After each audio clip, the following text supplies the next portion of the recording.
बुरहानपुर तहसील क्षेत्र के बनकट जगदीश गांव में संगीतमय राम कथा का आयोजन 23 मार्च से किया गया है। ये कार्यक्रम 29 मार्च तक चलेगा।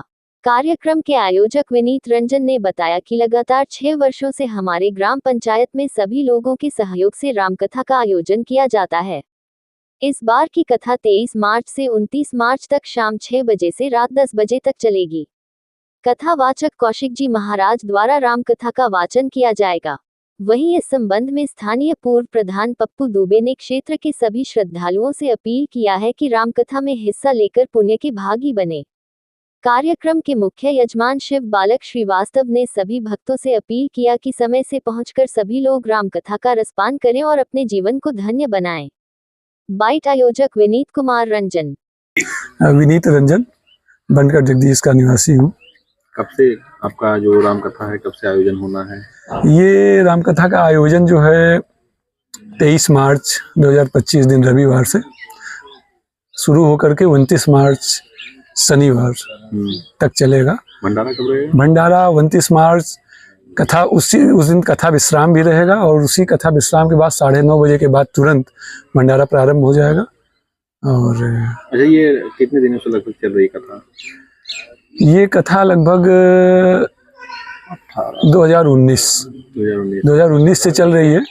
2019 नवंबर में स्टार्ट हुई थी और तब से लेकर के अब की बार 6वां वर्ष है। तब से लेकर अनवरत प्रभु की कृपा है, चली रही है।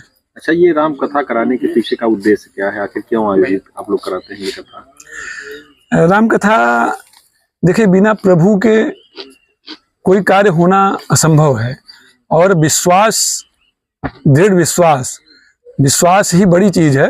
आप जिस पर विश्वास करते हैं तो वो आपका काम बनता है। तो प्रभु सृष्टि को कोई न कोई तो एक शक्ति है चला रही है जिसको हम भगवान मानते हैं। तो इसके कराने से बहुत ही अच्छा जो है सबको लाभ प्राप्त होता है।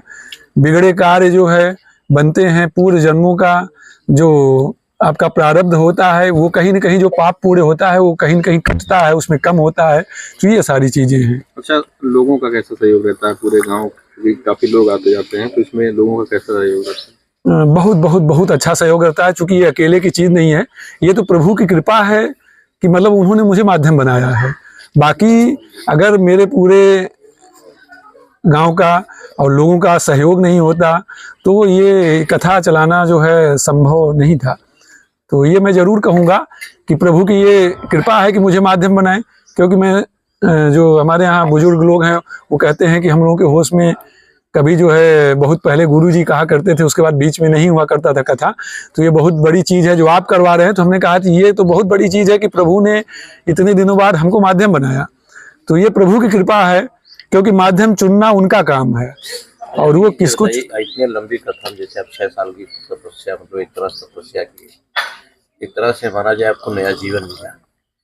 तो इस चीज पे आप कहाँ तक मानते हैं कि प्रकृति जो प्रभु है, जो श्री राम है, उनकी भक्ति से आपको जीवन नया मिला, इस चीज को मानते हैं? जी, बिल्कुल इस चीज को मानते हैं। जितना बड़ा आपका ऑपरेशन जी, इस तरह से आपको जीवन मिला, एक लाइफ लाइन जो कहते हैं।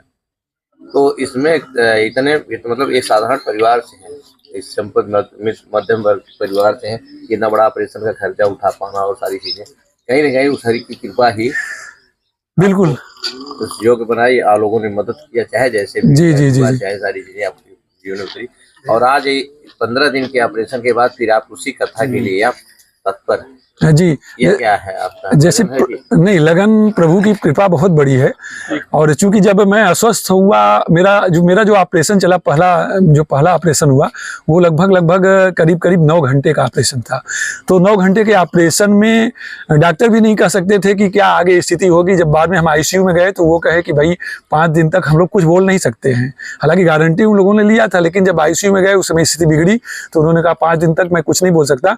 और प्रभु की अब कृपा मनाइए, अब वो जो चाहेंगे वही होगा।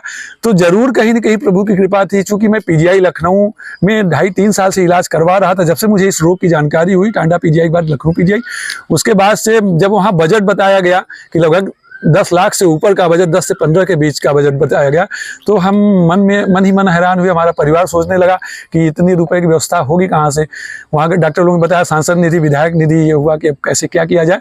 उसी बीच हमको जो है इस हॉस्पिटल का पता चला। ये हॉस्पिटल नहीं बल्कि ये आश्रम है, और ये सत्यनारायण राजू जी का, जो सत्य साईं के नाम से प्रसिद्ध थे, वो 2011 में दिवंगत हो गए, उनका जो है आश्रम है, उसी आश्रम में यह हॉस्पिटल था। और मुझे पता चला कि वहाँ आपका इलाज जो है हो सकता है। जब मैं वहाँ पहुँचा तो सारा इलाज वहाँ सुचारू रूप से चला। मेरा आने जाने का खर्च और मेरी जो बाहर की थोड़ी मोड़ी दवा थी, बस वही लगभग मान के चलिए कि 2-2.5 लाख रुपया ज़्यादा से ज़्यादा। जहाँ 20 लाख का खर्च था, जहाँ जमीन जायदाद बिकने की नौबत आ जाती है, वहाँ प्रभु, तो ये बहुत बड़ी कृपा प्रभु की है। हम लोग को रास्ता कैसे मिला हम लोग खुद ही नहीं समझ पाए। भक्तों से क्या कहना चाहेंगे?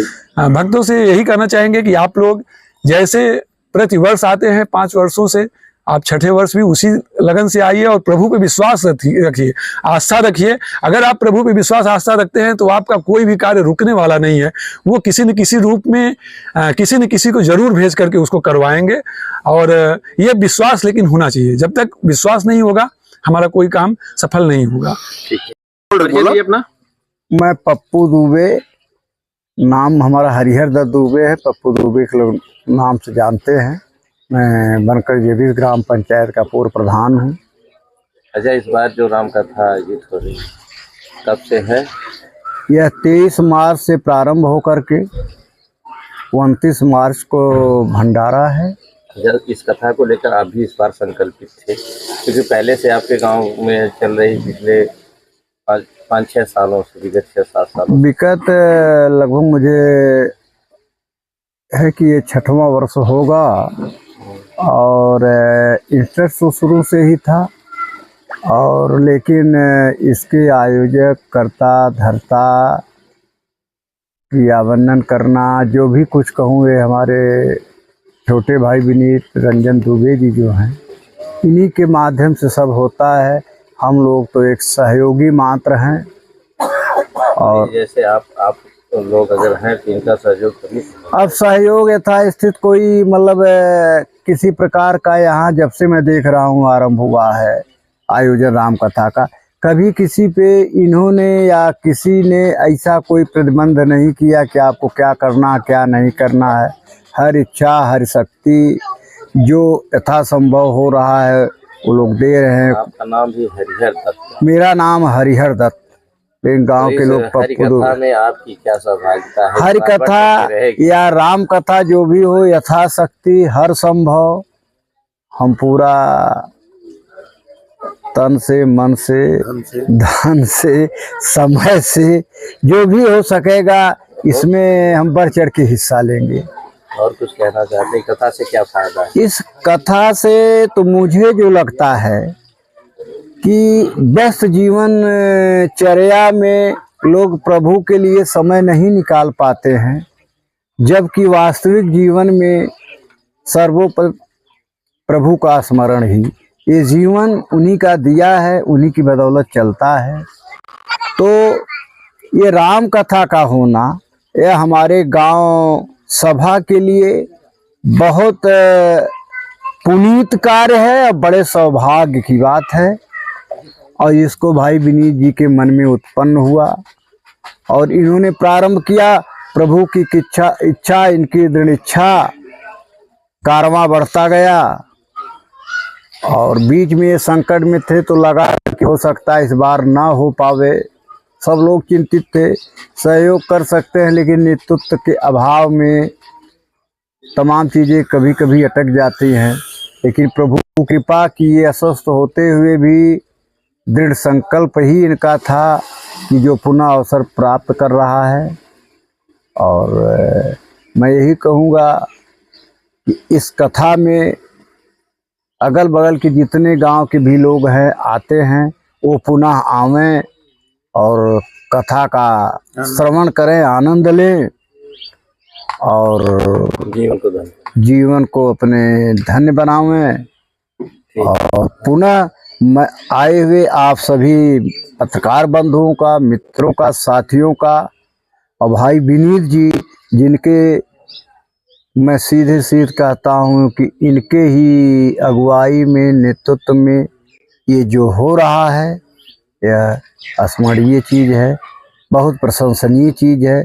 प्रभु से ही कामना करूँगा कि आप स्वस्थ रहें और मस्त रहें। इसी तरीके की अच्छी सोच के साथ अच्छे अच्छे कार्य आप करते रहे, जिसमें प्रभु से ये कहूँगा हम लोग को भी उसमें सहभागी बनाने का वो कृपा बनाए रखें और हम लोग ऐसे इनके साथ खड़े रहें। ठीक है।